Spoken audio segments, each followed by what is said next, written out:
Everybody,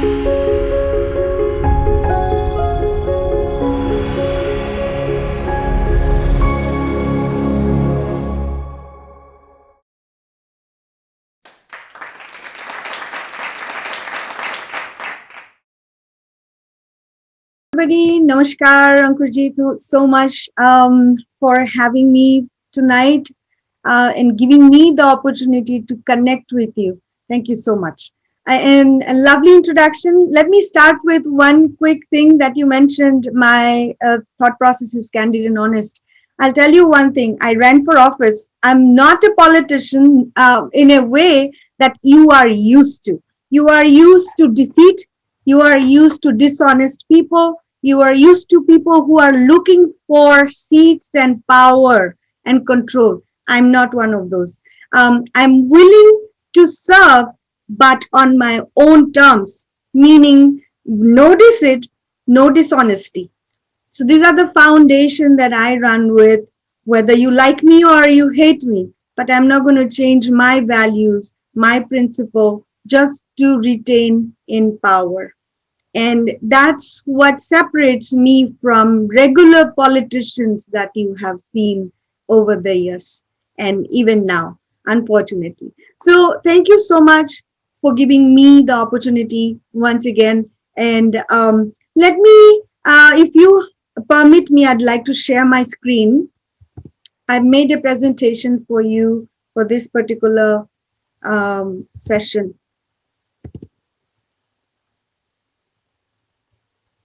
Let me quickly share.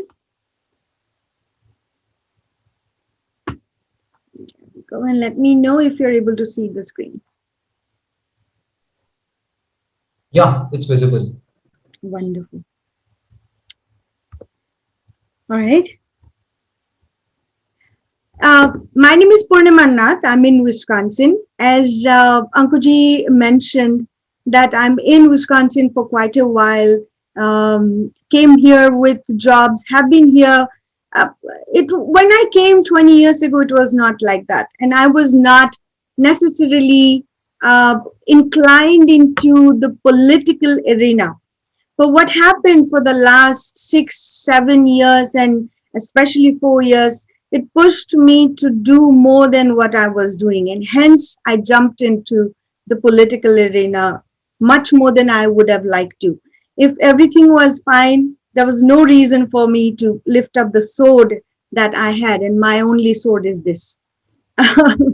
And so with that, let's talk about Hindu Rashtra.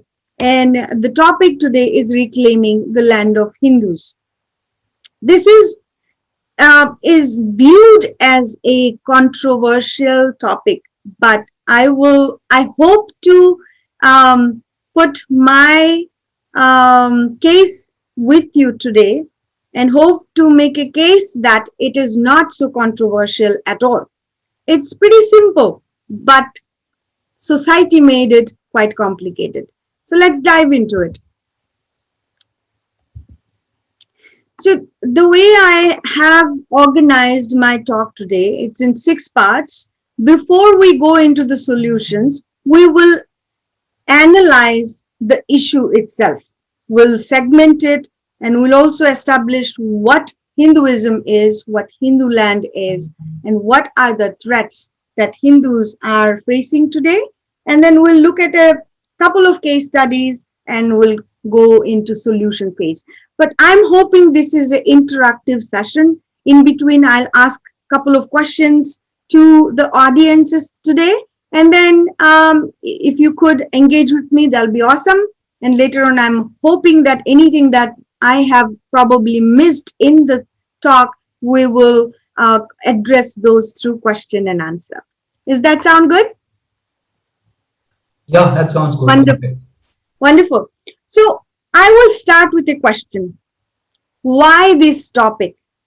Why is this topic so important for us to talk about today? In order to understand that, it's quite important to analyze the current landscape.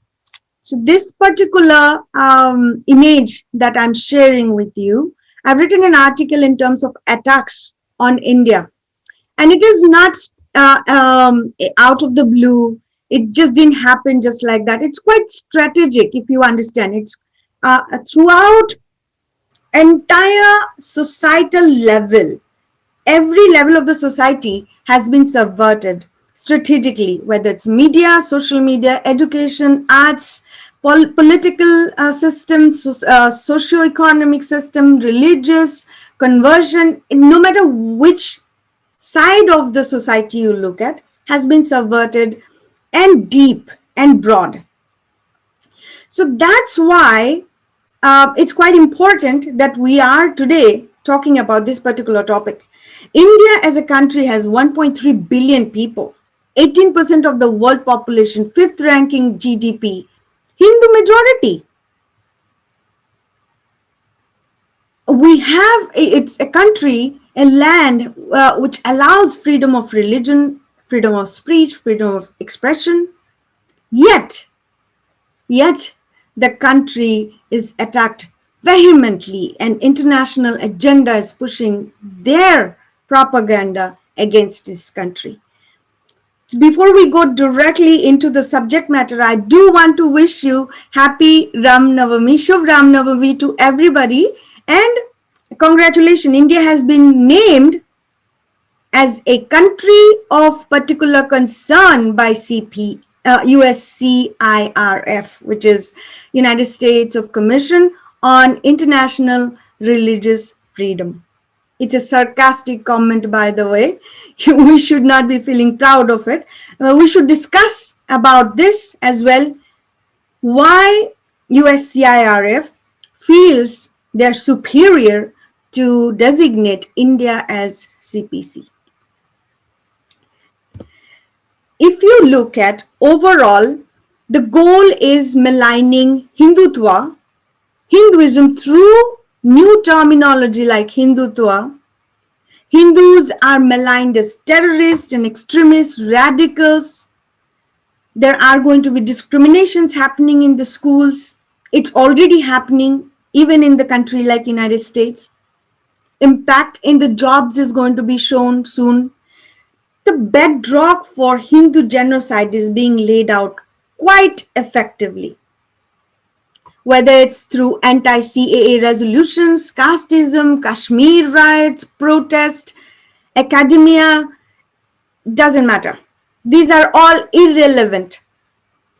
But the goal is what makes them quite dedicated to work on these particular causes.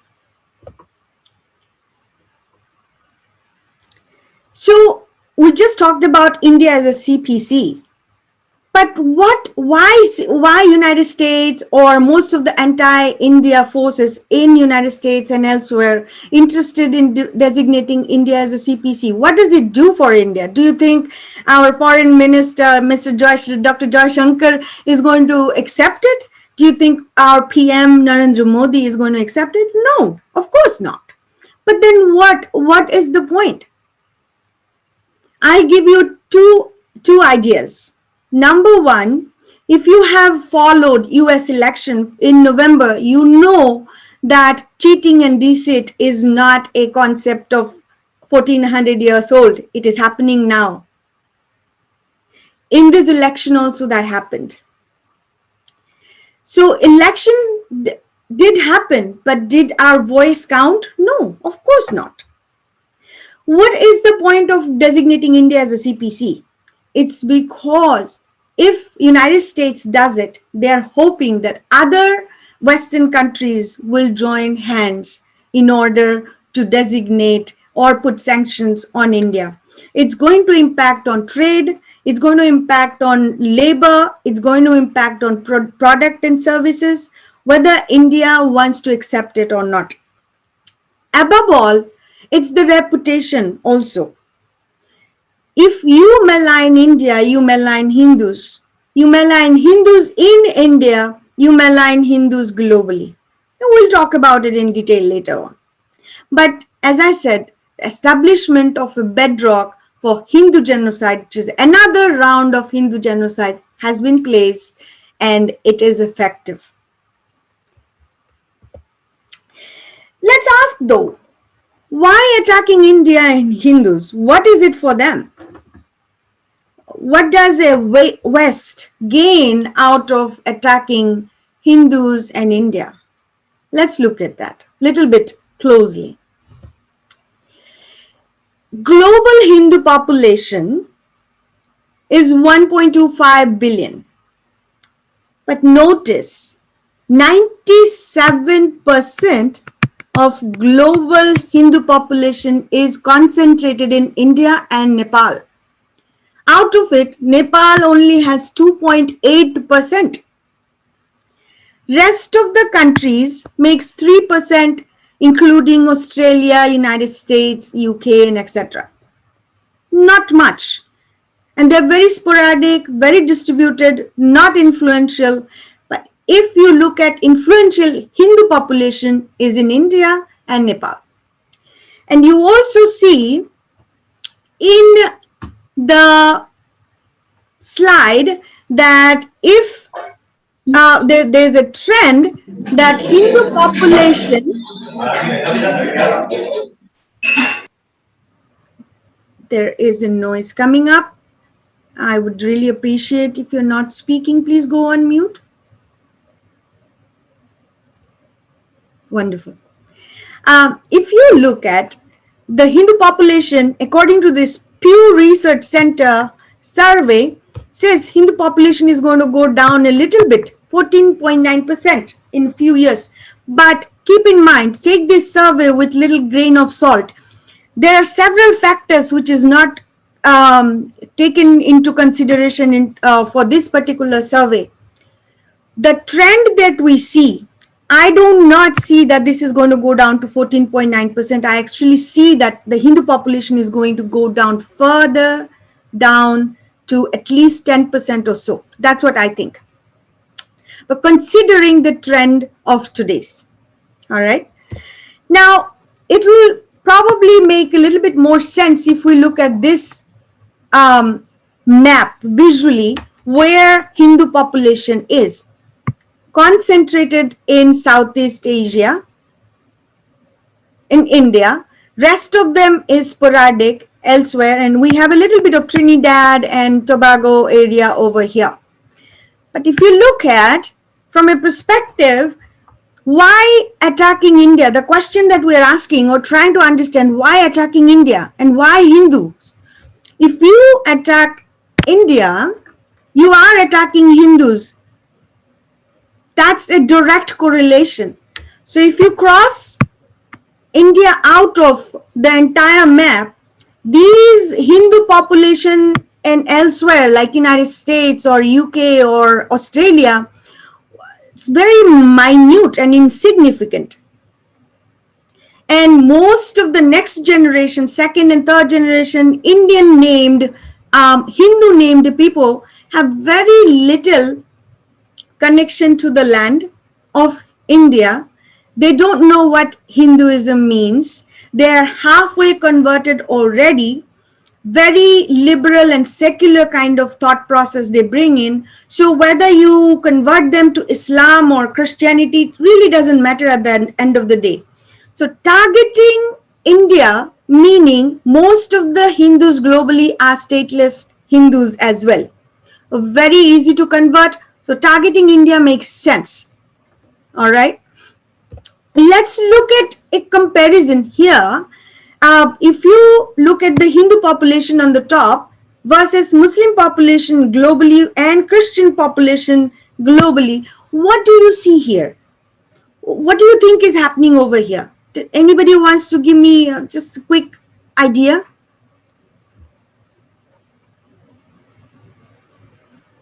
Any thoughts? Well, you can say it. We are getting conquered by Islamist and Christian forces worldwide.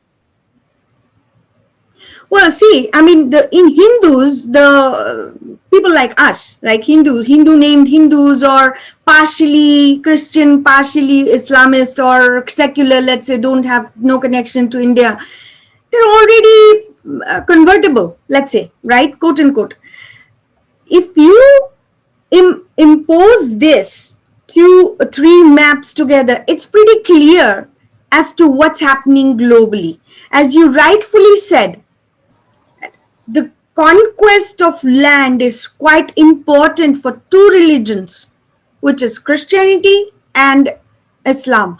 Notice I did not put Jews over here, and we'll talk about it later. But this is something that we want to keep in mind as we go further. And this particular slide is quite important for all Hindus, no matter where they are, to ponder upon, to see exactly what's happening in the world for centuries. Thank you so much for answering that. Let's look at world population by religion. We already saw the conquest of world land is quite important for certain kind of religious faiths. Christianity definitely is the largest today, and Islam is the fastest growing. Now take, again, as I said before, take all this research information that comes out from before or so with grain of salt. There's so many factors which has not been taken. For example, here in one of them it says Islam is growing, but Hindus are third largest, which is what we know about. But another research below, if you see, it actually says Hindus are a fourth, number 4 after unaffiliated. So there are some variances like that as you go along. But for us, we know that yes, Hindus is the third largest religion in the world after Islam and Christianity. All right. So, but by 2070, Islam is going to take over Christianity. That's what the projection looks like.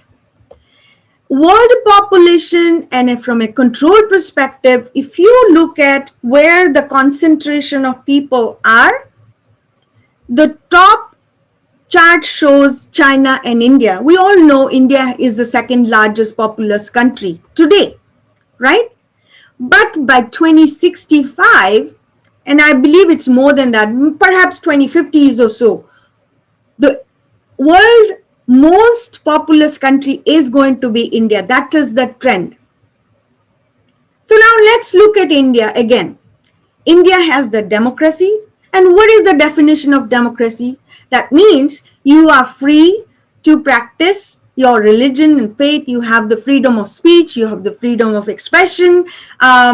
You can vote and you can elect your officials that of your choice, etc., etc., etc. Those kind of freedom is there in India. But do you think India never had that before quote unquote democracy and the new constitution was written back in 1947, 48, let's say? Now, coming back to India, India has the higher consumer base even now, and it will continue to grow going forward. Why is this important for us? If you look at the chart over here, it is major consumer base is going to be India. It already is. If you compare with China, it's not a free country. You don't have freedom of voice, freedom of choice, freedom of expression, freedom of religion. Even though in China, today also you have Christian missionaries, in fact. So India becomes quite important from a consumer perspective, from business perspective, from product perspective, from capitalism perspective. So whoever controls India is going to be quite significant. So the point I'm trying to make over here, India is a country very significant. India also plays quite important role globally, even now with the Quad and etc. India is going to continue to be major force from a business perspective, from funding perspective, from a major power perspective. So India continuously becoming quite an important segment and power for the global scenario. So I hope you understood by now India is important, right? With data, we have proved it. Let's go a little bit further. India is a Hindu land. Now, before we go ahead with this section, I want to ask you, haven't you heard about so many questions that is, oh, in Hindu is not a religion, or Hindu is just a culture, Hindu name is quite recent, not old at all, we are Sanatani, etc., etc., etc. But before we dive into that, I really want you to understand that these are all distractions. Don't get confused with all these names and labels. Let's establish India as a Hindu land. India is a civilizational asset. You know, before 1000 AD, India had the highest GDP in the world. If you compare that with China, India still was on the top. That's when we have been hit with invasions and plunders, and our wealth was looted, and we lost a lot of wealth. And with that wealth, it's not just the gold or the diamonds or the emeralds. It was also our culture, our faith, our ability to stand. It continuously we went down from there. That's what happened. But world's oldest language is still Sanskrit. World's oldest scripture is Rig Veda, which was written sometime around 12,000 BCE to 8,000 BCE. World oldest religion is still Hindutva, Hinduism. World oldest living civilization is still Hindus. This is something that we or our ancestors protected it. Today we are talking about it because of them. They have fought tooth and nail to save this civilizational asset. So please don't say they didn't fight. They did. Otherwise, there was no way India would have been in such a position to talk about it. You ask anybody in Syria, Lebanon, Egypt, pre-Islamic history has been erased. There is nothing. Those land existed. They had civilizational assets. Egyptian, Babylonian, all erased. Ask a question, where is Aztec and Mayans and American Indian, Hawaiians? They're gone. Hinduism is the only religion, culture, tradition that survived and lasted and withstood and endured all kind of atrocities on Hindus. We are the only civilization that survived. And there's no shame about it to tell we are Hindus. And we should not be ashamed about it at all. Whether somebody uses Hindutva to malign Hindus, let them. But we should not be accepting it. To prove my point, how old is Hinduism? Put a comparison on the left if you see. Judaism is a 3,500 years old religion. Sikhism is the newest, youngest religion of 550 years. In between, there is many Eastern and Western religion. Buddhism is also 2,500 years old. Confucianism came. Christianity, Islam is 2000 to 1400 years. So how old is Hinduism? There is no end. There is no beginning. We are still discovering archaeologically so much of proof of Hinduism. Hindutva and India. India is the last and final land, current India. I'm not talking about Afghanistan, Pakistan, or Bangladesh, let's say. Current map, current geography of India is the final land of Hindus.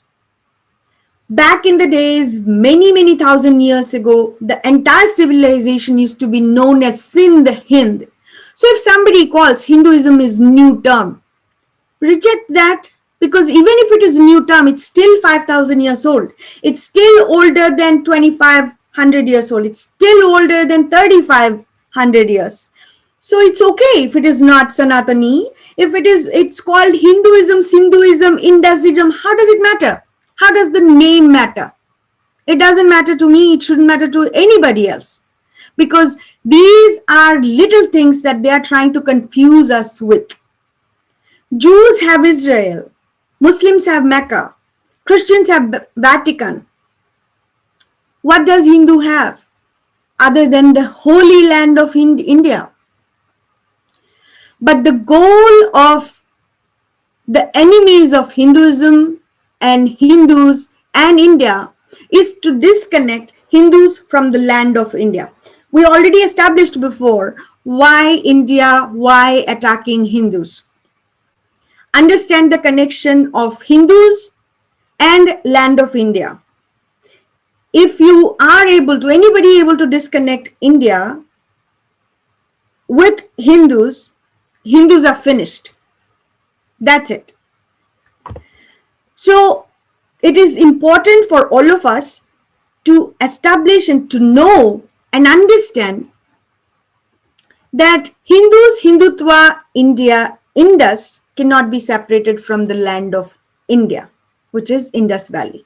It is a Hindu land. It is the last piece of Hindu land available for us. So let's look at the threats. What are the threats then? So we looked at a couple of things. Why India? What is happening? Let's look at the threats itself. If you look at all the threats, you can put them in three major buckets. One is Islamism, one is Christian missionary, one is communism. And don't be fooled by thinking that they are all working together. They are working together until they reach that point of eliminating Hindus or making Hindus absolutely powerless. Once that happens, these three are going to fight against them. In Western countries today, the major fights is between Islamism and Christianity and communism. Most of the people are becoming atheist. Islam is taking over. On top of it, you have communism. At the end of the day, ask a question, who is going to rule actually? Is it going to be communism which rules us, or is it going to be Christianity which rules us because Christianity is largest? Or is it going to be Islamism which is going to surpass Christianity in 2070, let's say? Think about it. At the end of the day, whatever happens in the future, Hinduism is facing the danger of being in the museum. Do you want to end up in the museum? Your photos are nicely framed, kept in the place for people to come and see. Is that where our fate is going to be? Just like Aztecs and Mayans and all other civilizational religions, joining the rank of them? Think about it and let me know later. But you may also ask me, oh, how can you say that? What kind of proof do you have? We have proof in front of our eyes. Look at what happened in Pakistan. Look at what happened in Afghanistan. Look at what happened in Bangladesh, or what's happening right now. Not a single Hindu left in Afghanistan. Pakistan's Hindus are wiped out almost. Bangladesh Hindus are in 8% level. Iran's Persians ran out from there and erased the pre-Islamic Persian culture and took shelter in India. Jews were persecuted. India and Hindus sheltered them.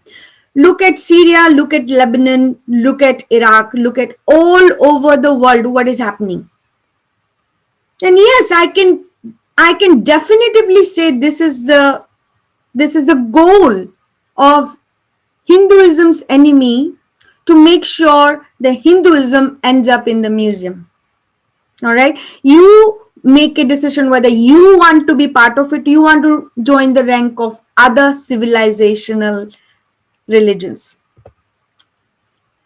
But again, remember, there are certain things that constantly comes out. Who's Hindu? Who are Hindus? Where did the Hindu term come from? We all know Hindus were Hindu as a geographical area. Hinduism is not a religion per se. There's no one book, there's no one prophet, there's no one scripture. We have the ability to choose the path that aligns for us. We have Shankar, it's a land of all kinds of elevated soul. Buddha, who doesn't even believe in the Vedic structure, is the 9th avatar of Vishnu. If you look at our land has a Sai Baba, we had Shankaracharya, we had Madhavaracharya, Ballabacharya, so many rishis came and gone. It's a land of rishis, and they came, they gave their ideas. Within that time frame, they came and they gave commentaries of all sorts, and their followers came up with the idea and path that works for them. We didn't chuck them off. Hindus don't fight within each other. I haven't seen a Shaivites fighting with a Vishnu. Yes, there are some significant difference of thoughts, but that's the land which allows us the difference, the debate and discourse over a prescription, over a dogma and doctrination. So what does Hindu mean? Somebody says Hindu is a religion. Hindu is not a religion. Gita is not Hindu. Yoga is not Hindu. No. We must stand and say yoga as Hindu as Aryabhatta was Hindu. Gita as Hindu as Sri Krishna. There is no Gita without Bhagavan Sri Krishna. So you can't just pick and choose parts of it and reject everything. Gita is wholesome. Bhagavan Sri Krishna creates the world. He is the one who's talking to Arjuna. So you have to take the entire thing from the Guru Shishya perspective. So the question is Hinduism a religion? Sure, it is. But is it all religion? No, of course not. It's a combination of religion, culture, philosophy, and civilization. You can't pick and choose. It's a wholesome combination, and there is nothing in the world today to compare with it. Everything has been vanished. So do not compare Hinduism with Abrahamic religion. It is not going to fit exactly. You are comparing a tarbooj with a banana. It's not going to happen, right? So what does Hinduism mean? By nature, being Hindu means freedom lover, exercising of free wills, tolerance, acceptance, personal accountability and responsibility. We know the fundamentals of karma and dharma. We understand what deeds mean. We know bad deeds is going to result bad consequences, and our life is not limited to one bodily life. We take rebirth, and then we sometime along thousands of lives we take moksha. That's the whole purpose of Hinduism. The concept of death is different in Hinduism. The concept of entire life and soul is different in Hinduism, and we are peace loving. That is why we are peace loving. That is why we have made so much of prosperity that India used to be called as a Sone ki Chidiya. Because we were not worried about who is a Raja or who is a Fakir. All the rishis were Fakirs. We want equal opportunity to equal. It's not like everybody has to be admitted to a PhD degree. You don't talk to a child in terms of PhD terms when the child is a 2-year-old. You don't put them into a PhD degree when they're 10-year-old. They have to show some certain kind of qualities before you admit them to graduate degrees or postgraduate degrees and etc. So that's what equal opportunity of equals to me, not equity. Now I want a 24-story building with 600 cars garage of like Ambani. No, you can't have it. You don't have that much of karma in your life to make that happen. You can't just snatch it or take it from him. So India is a land of science and spirituality. India is also a land of righteousness and dharma. That's what our rishis, our forefathers, our kings and our queens has shown us. Whether it's Jhansi Ki Rani, Shivaji, Ahom dynasty, Chalukyas, they have shown us.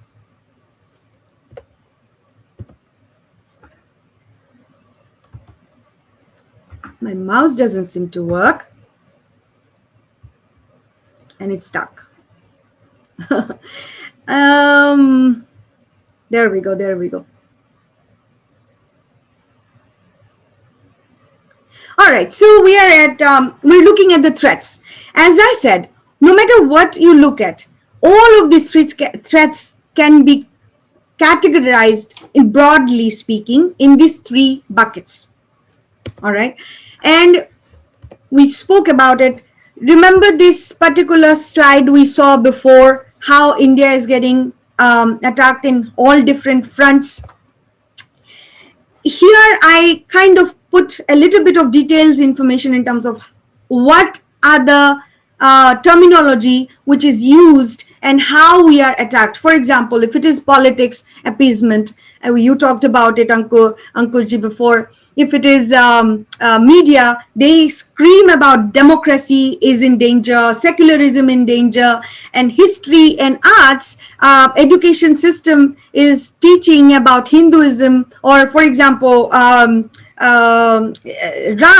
Rama, Lord Rama somehow is a roamer, came from somewhere else and to India. That's getting taught in West Bengal, 6th graders learning, things like that. Bollywood industry is insulting India and Hinduism. Nobody protested. Whether Aryan invasion theory, Max Muller's and etc., they came and imposed on such kind of theories to us and taught to us. Nobody is refuting. Of course, now it's been debunked and etc.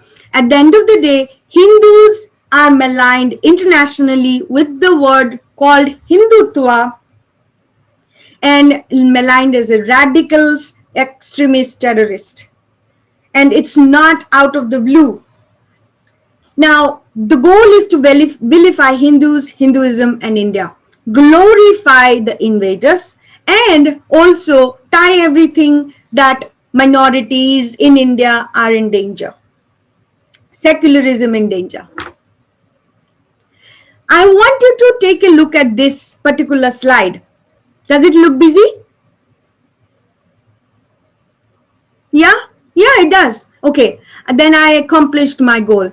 My purpose was to bombard you with information that you can't grasp over here. And that's how overwhelming India's situation is.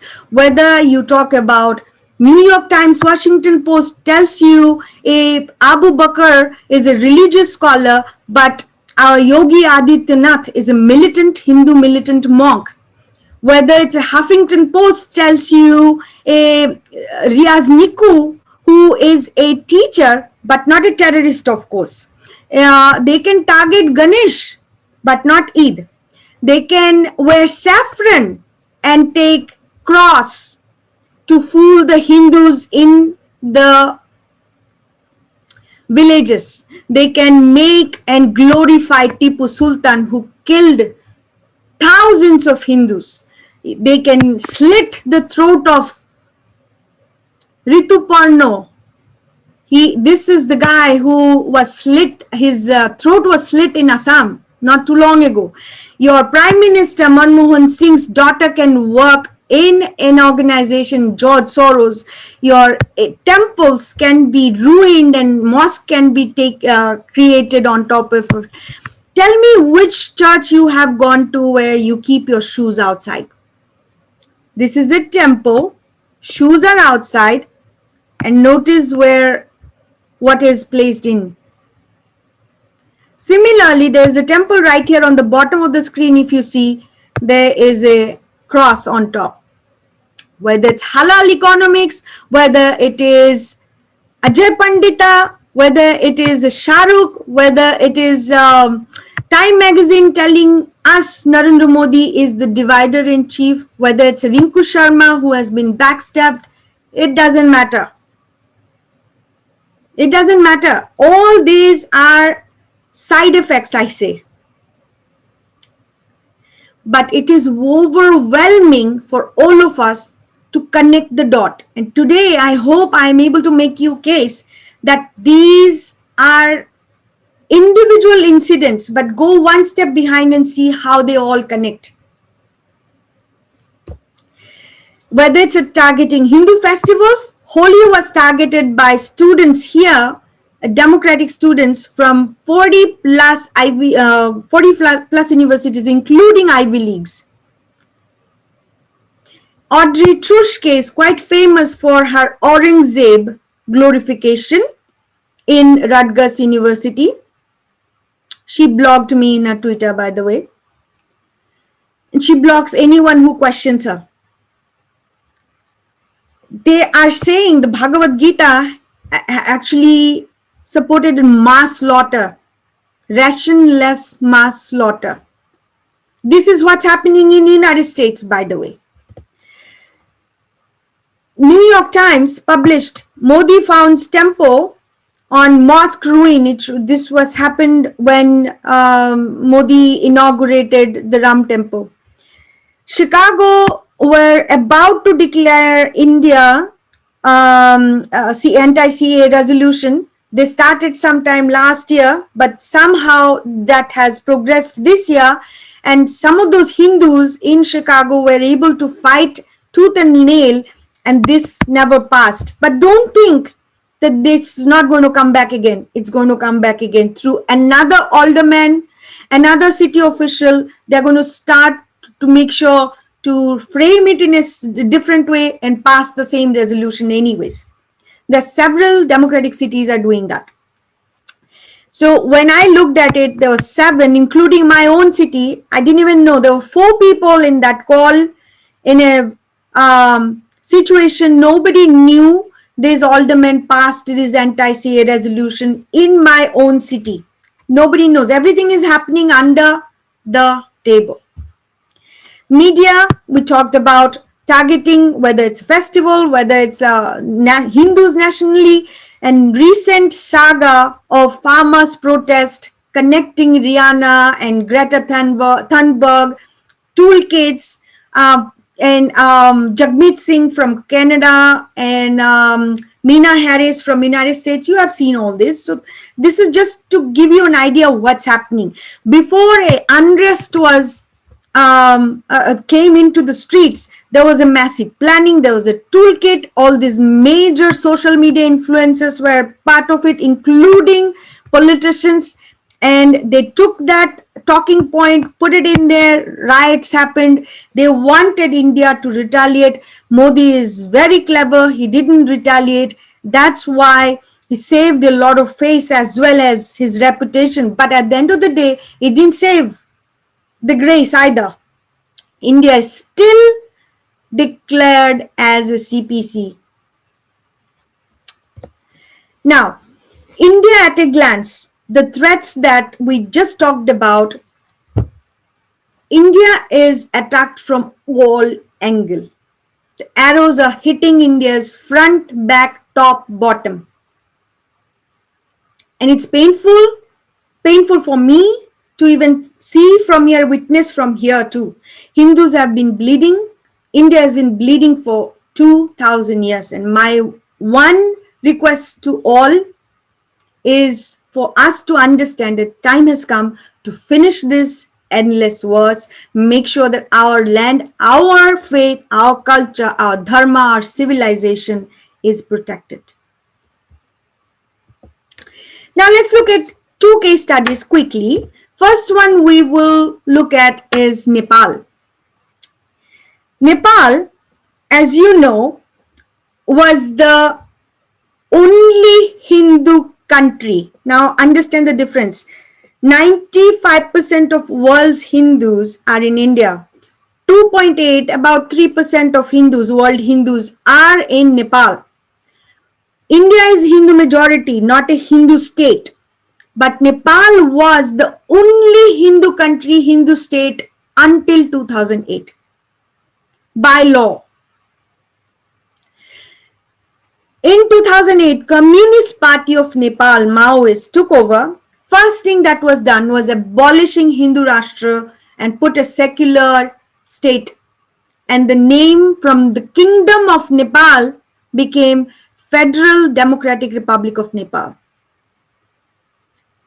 And of course, you might know that sometime around 1990s to 2006, there was a civil war between the Communist Party and the government. And then somewhere around 2001, the monarchies, several royal members like princess, they were actually killed and slaughtered.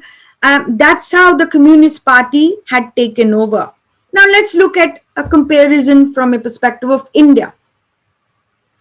India is a Hindu majority country for sure. But Indian Hindus are not majority in terms of power, in terms of respect and dignity. India is not even a Hindu country.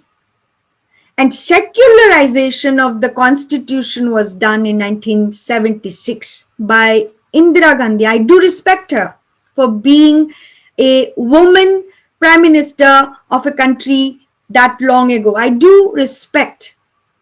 However, certain things that was done was not good for the well-being of Hindus at all.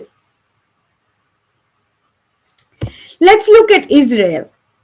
15.7 million Jews, only 0.2% of the world population. Look at the map. It's surrounded by Islamic countries, constantly battled since its existence, trying to make sure that a country exists for the Jews. This country was established in 1948. Now let's compare that with India. 1.25 billion Hindus, 15.16% of world population. Hindus majority in India too. Why isn't there a country for Hindus then? So let's look at solution now. We established a few things. We looked at the threats. We looked at what India is. We looked at the assets, what India brings and Hindus bring. We also looked at how did we get here. Let's look at the solution. I want to describe this, and I already did. It's not a battle, it's a war. It's been a 2000-year-old war, and time has come to end it. Question is, can Hindus come out of this war and win this war? Answer is of course yes. Solution is Hindu Rashtra and reclaiming the Hindu land. But is it a simple task? Of course not. 2000 years India and Hindus have been attacked. You think you can just simply make a Hindu Rashtra without getting attacked? No. Prepare your bed for attack. India has everything. India has the resources. India has the capacity, smart people, and extremely generous too at certain times. I might say. But do you know what India doesn't have or Hindus don't have? Today, I'm not talking about Ahom dynasty or Shivaji and etc. Today, what we don't have is courage, leadership, single focus of Dharma. Singular pointed focus. We do not have that. Our focus should be protecting our land, whatever we have at this point, Hindu Dharma, our civilization, Hindu ethos, and single focus need to be instilled in every Hindus globally as much as possible, but first and foremost in India, that's when it is possible.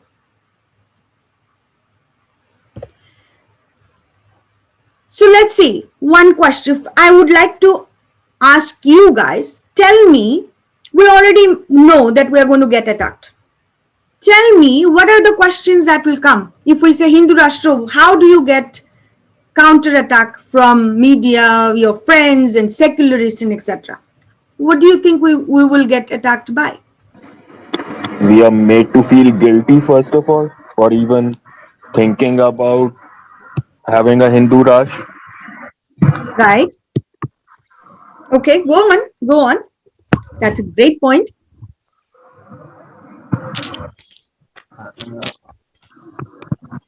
We are Namaste, called Purnima ji. names. I have a questions. I'm Dipan from Bangladesh. Yes, Dipan. Yeah, I have a question that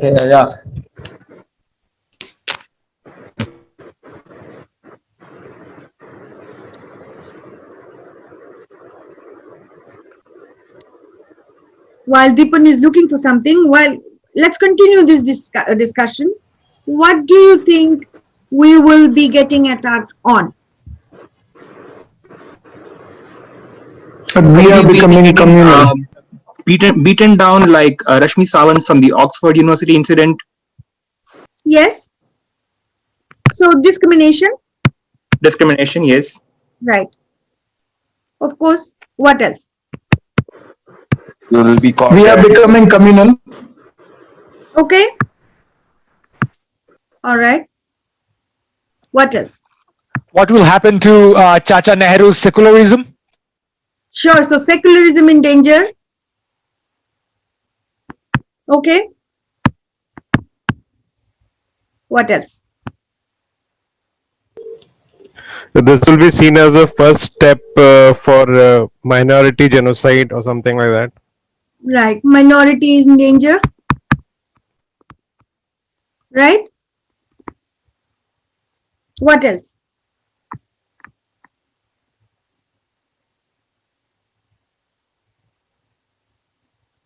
While you think about it, let's look at a couple of things. So let's see how to answer these questions. They're going to make us feel guilty, right? Okay, you want a Hindu Rashtra. How are you going to counter this? How do you counter this?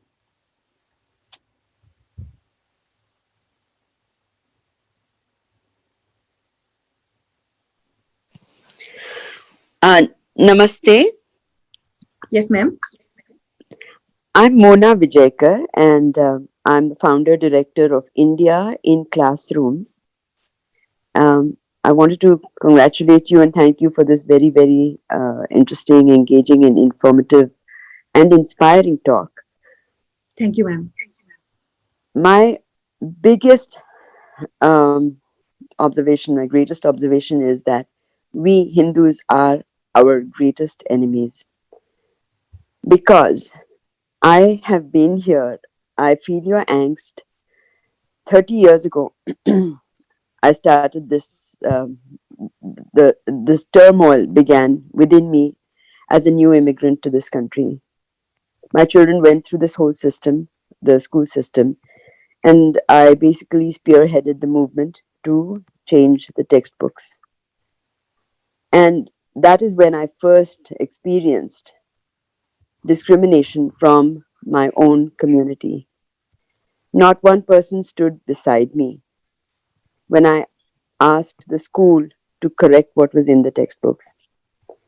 It was a Hindu woman who was a part of the PTA who told the principal that I am a Hindu activist and asked me to take my work outside of the school system. So I think, just to cut this whole thing short, I could keep talking about this, but the main thing is, I think the best thing to do to become strong is to not think of others or this invisible, well, you have made it visible, but what I'm trying to say is that instead of thinking of any threat from outside, the main thing is that we as Hindus need to understand what exactly Hinduism is, because we have been confused by Western thinking, Western thought and knowledge, which is totally contradictory to what Hinduism teaches.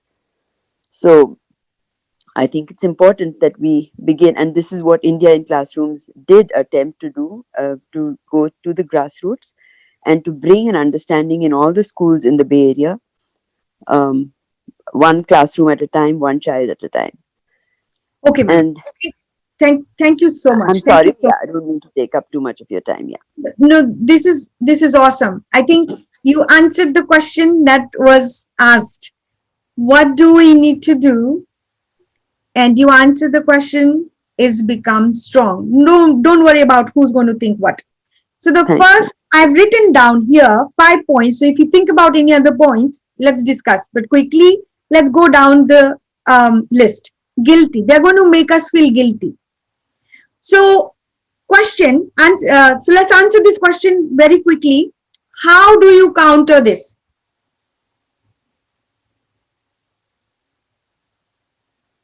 So they're going to make us feel guilty for asking for Hindu Rashtra. We are the Hindus. We have no Hindu Rashtra at this point. Hindu majority, but no respect, no dignity, no power. But they're going to make us feel guilty. How do you counter this? By telling them that the partition happened based on religion, and Very it was good. a partition between a Muslim nation and a Hindu nation. Very And good. someday we turned secular after emergency, you know. Very good. So partition based on religion. Okay. So Also, that, we need to send a message that Hindus is a culture and not a basic religion identity. Like the French have their French secularism, we can have a Hindu secularism. right. So it's very important to establish Hindu identity, right? Discrimination is going to happen. It's happening in the United States. As you mentioned, somebody mentioned in terms of Rashmi's case in Oxford. How do you counter that?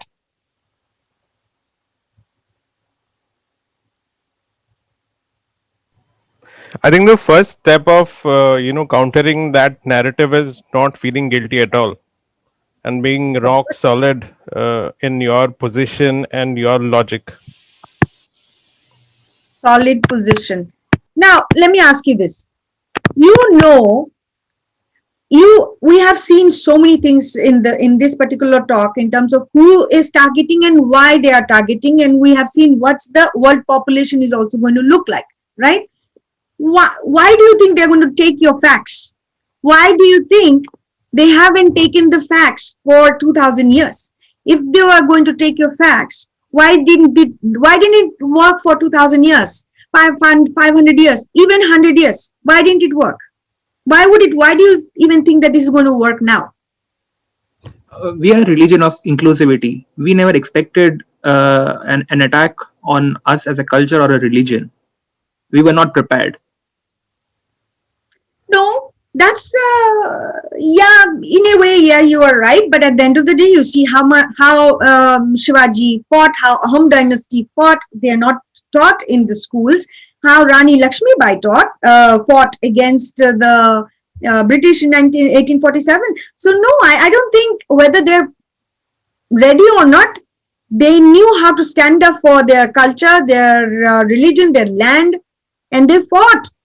They fought with courage and strength, and fierce fighting happened. But other side uses deceit.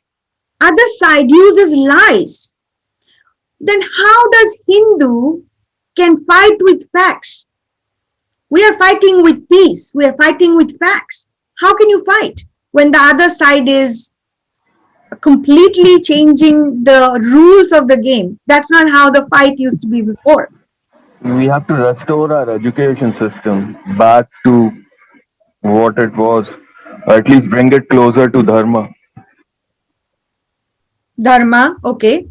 So, okay, Dharma. Also we need to unify our social media presence, but because we are so scattered and everyone wants to make their point rather than standing for the religion or our religious identity. Yeah. So we're going into very minute details like social media and etc. These are going to come as we fix our major blocks. See, there's a story. You have a bucket, huh? And in order to fill the bucket, first you fill the big rocks, not the small ones. First the big rocks, then you surround it with small rocks, then you put sands in it. Never the sand first, and then the small rocks and the big rocks. What will happen is you will have gaps. You don't want that. Idea is first you put the foundational blocks, then you put the smaller ones, then you put the sands around, and the bucket is going to be full. Question we are trying to understand here, uh, we know that it is a simple concept of Hindu Rashtra is our right.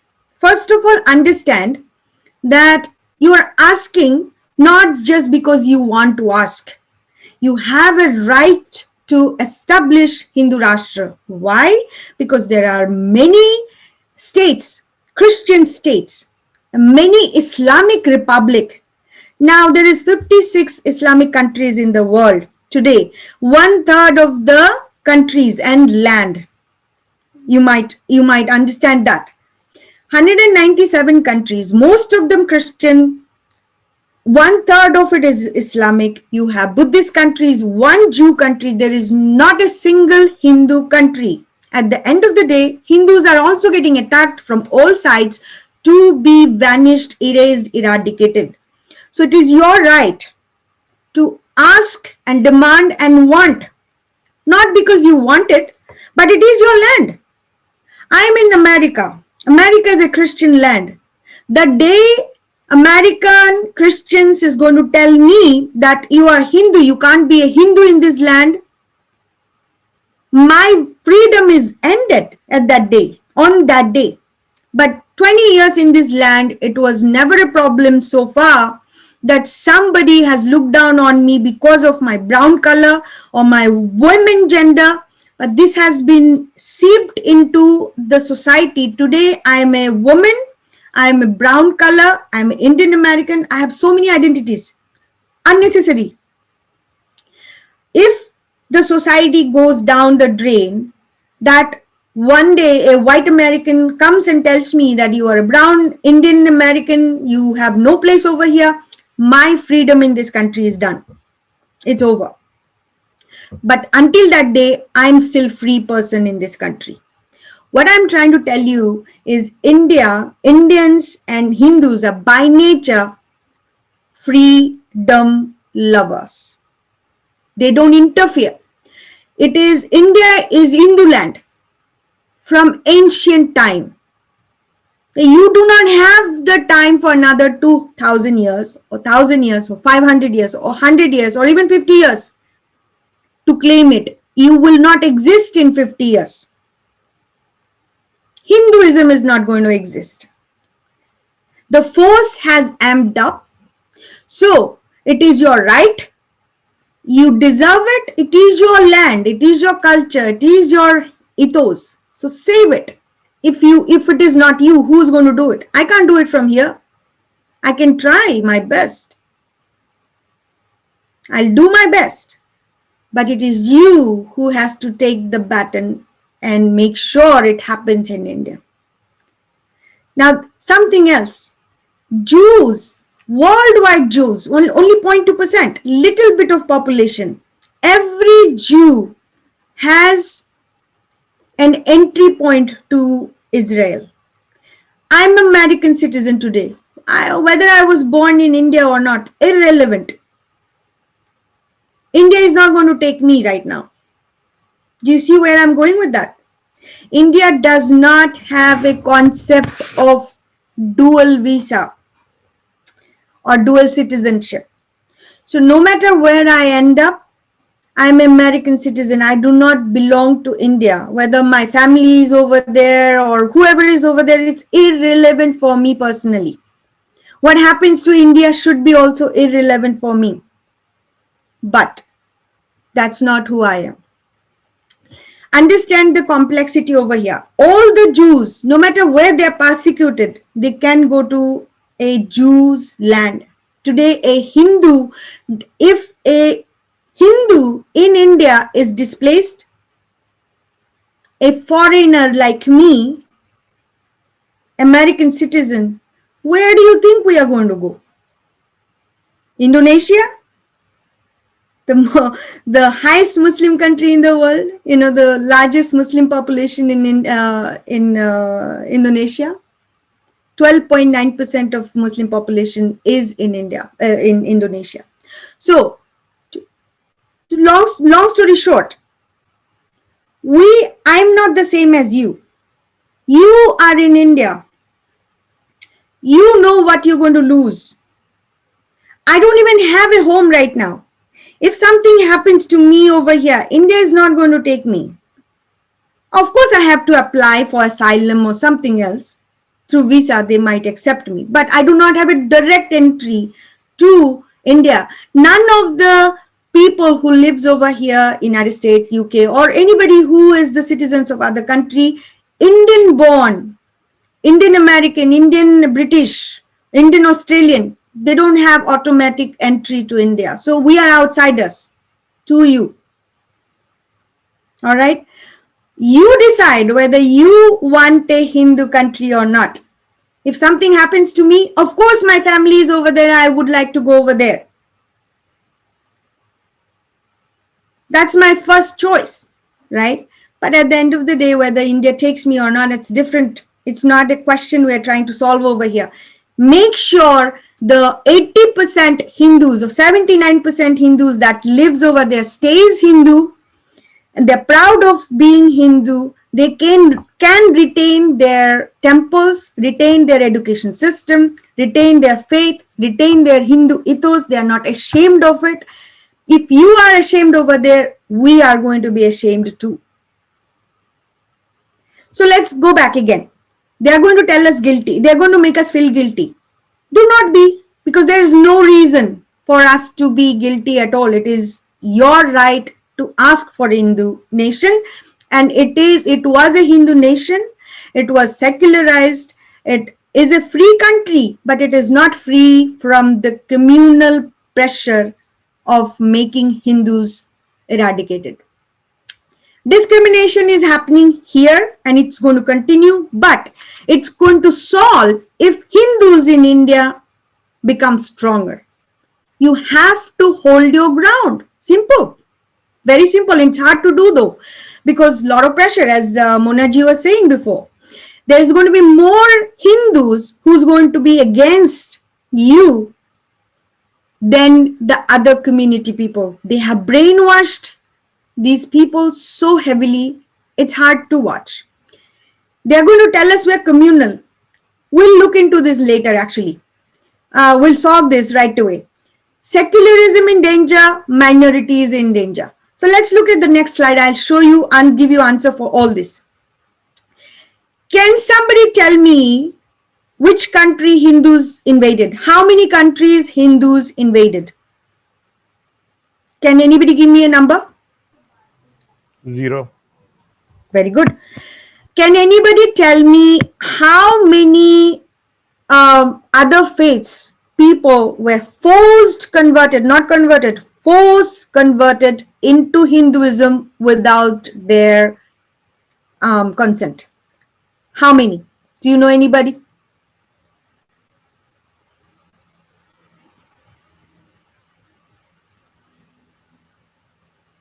Do you know, okay, even if you don't know the answer, do you know anybody personally who was forced converted into Hinduism without their consent? It's a simple question. Yes, Never. no. Done.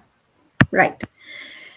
Do you know any Hindu, no matter where, whether you don't know the answer or not, but do you know anybody, any Hindu who has imposed their belief to another Hindu faith, even within the Hindu culture or outside Hindu community, other faiths? Do they imposed the belief of Hindu thoughts into them? Yes, no. Very simple question. No. Okay. Do you think Hinduism is a predatory religion? Did I come here to America to convert America into Hindu country?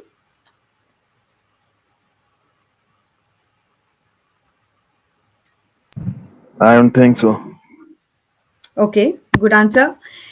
Hinduism is a political ideology? Is it a political ideology?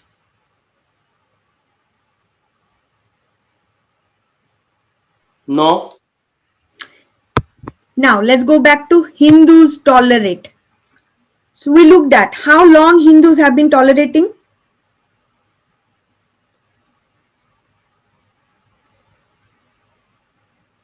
"2,000 years." I'll go ahead. All right. Are we clear that Hindutva and Hinduism is same? Do we have questions on that?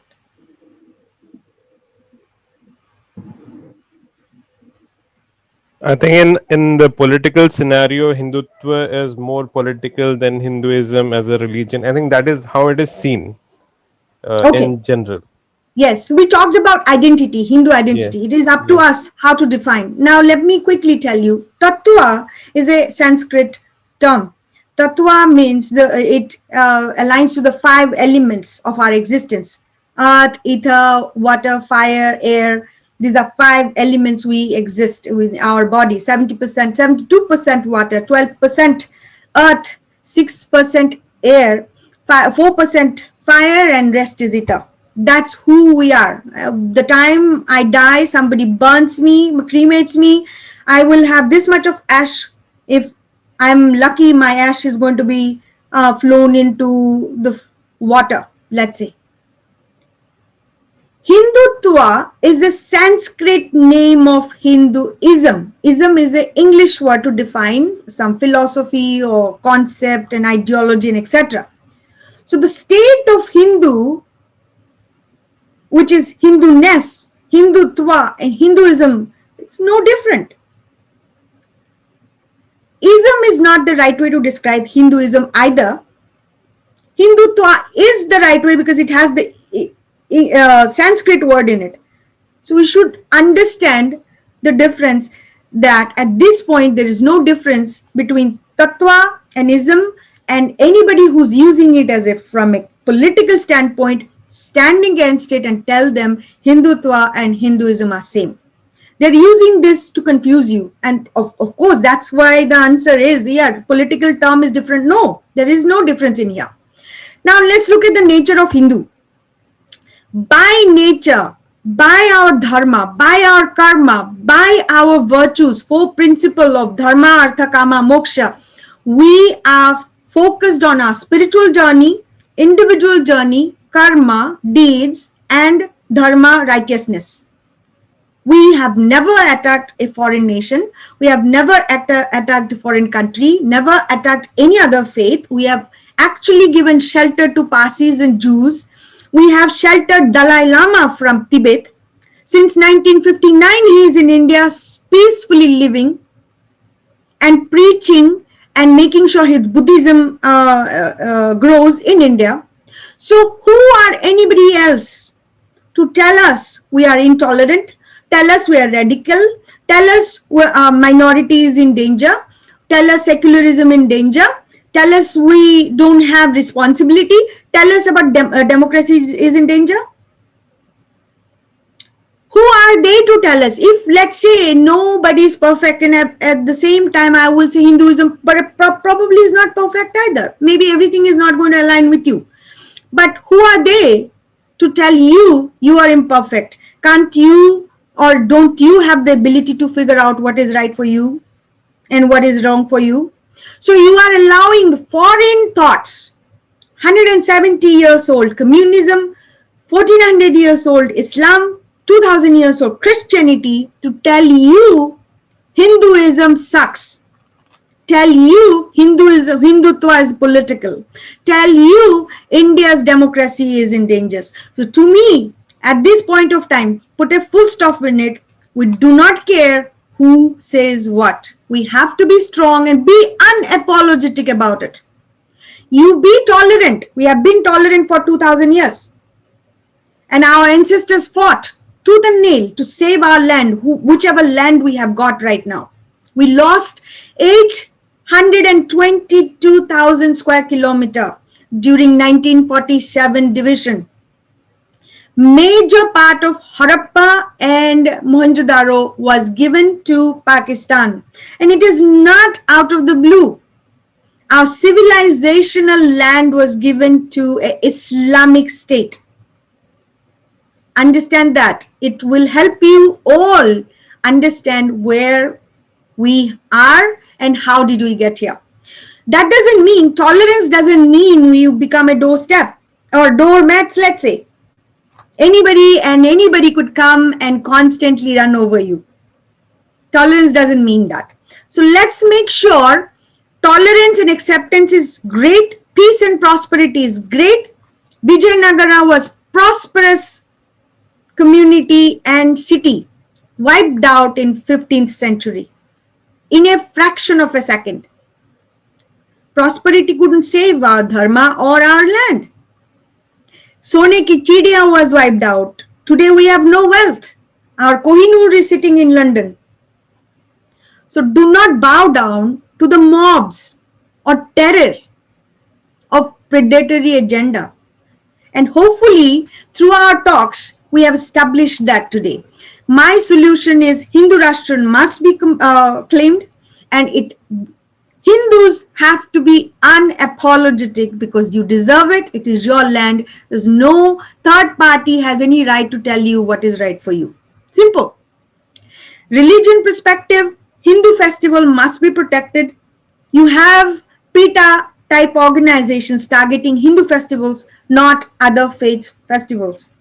And there's a reason for it, as you understand. Abolish the caste system in paper, which was established by British. Remove it. Make sure it's out of the door. If possible, establish the Varna system, which will be great. But I'm not sure in this day and age how it's going to be implemented. Implementation is later, but at least we know what to erase. Abolish the Minority Commission, Waqf Board. You have a Sharia board, abolish them. There is no reason for it. Hindu Rashtra doesn't mean the minority is in danger. We have Jains and Buddhists, as I talked about Dalai Lama. Did we chuck him off? He's a minority in our country, isn't it? So why isn't he screaming about minority in danger? He comes on live show in Facebook every week. In every live show, he praises India always, constantly, that there is no country like India. There is no country who has the alignment and acceptance of religions like India. And hopefully one day you can listen to him. If he, as in exile in India, can talk about that as a minority, which are the other minority commissions and telling Hindus that minority is in danger? The conversion need to be put on notice. You have to look into it, because today of Love Jihad laws, USCIRF has taken it into a direct attack on minority. India has to reject this kind of ratings very strongly and fiercely. And these are going to continue to come. But Indian Foreign Service, Indian administration, and Hindus, especially you, have to stand up. Hindu temples need to be freed, of course, from the clutches of the communists. Politics-wise, stop appeasement. Anybody who's appeasing, remove him from the seat. Should not be shown any mercy at this point. You have an existential threat right now. Either you convert or keep your dharma. You decide. Monitor the conversions, monitor the Islamic mosques and the madrasas and the church properties. We have to teach Hindu histories, and of course media. Western media need to be controlled, including the big tech, social medias, etc. Educationally, bring back a little bit of history and heritage of Sanskrit, the Vedas. In our constitutionally, they can't teach Gita and Vedas and etc. Why not? This is our country. This is a Hindu land. Because of secularism, you are forgetting, you are erasing our history. That's a big no-no. As we saw, Nepal, first thing the Communist Party of Nepal Maoists did was remove the Hindu state law and made it a secular state. Bring back the education system. Not sure how the implementation is going to look like in terms of Gurukul. We don't have gurus at this point who can actually create the Gurukuls that we're looking for, but perhaps we can have a hybrid system who's going to have the modern academia plus our system that we had before. Much more to discuss about it later. And stop these foreigners insulting Hindus. I have no patience for that, and you should not either. If our culture has issues, I believe all of us are smart enough to reform, and that our Sati Pratha has got reformed too, because of us, because of people like us who saw there was no need for it at that time. So they reformed it. So reform by us is certainly possible, but not like Sabrimala issue where you are trying to put women in there, where the entire energy of the temple itself is disturbed. So don't allow that kind of politics to be paid in the name of secularism and minority. Women are not minority in India. In olden context, Devis are not minority.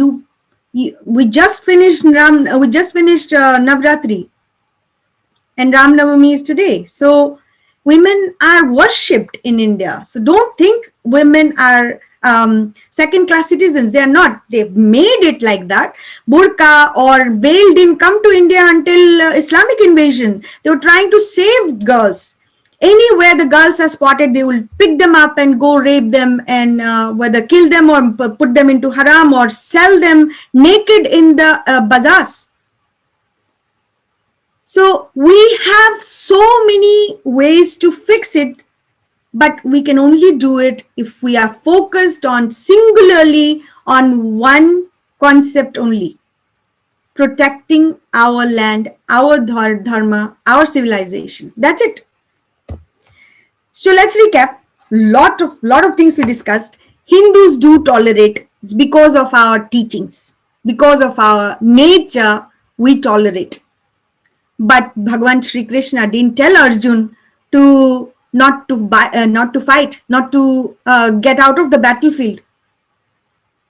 We have to defend, and we have to stand for the right, even if it means that we have to fight.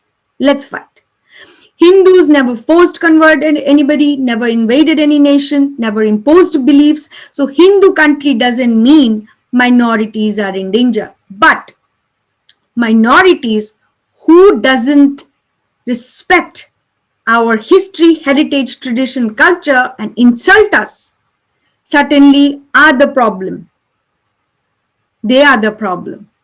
You have the right. Hinduism and Hindutva are same term in different language. Do not let anybody to put you down on there, confuse you with different terminology.